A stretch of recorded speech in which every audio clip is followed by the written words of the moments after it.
প্রাথমিক তদন্তে অপরাধের সংশ্লিষ্টতা না পেলে আসামিকে খালাস দিতে পারবেন ম্যাজিস্ট্রেট।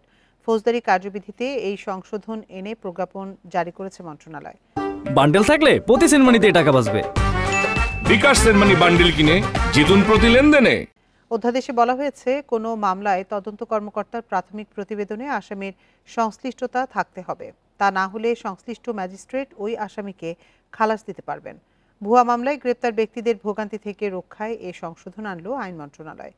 গেল বছরের আগস্ট থেকে অনেককে ভুয়া মামলায় আসামি করার ঘটনায় দেশ জুড়ে সমালোচনা হয়। এরই জেরে ফৌজদারি কার্যবিধি সংশোধনের ইঙ্গিত দিয়েছিলেন আইন উপদেষ্টা।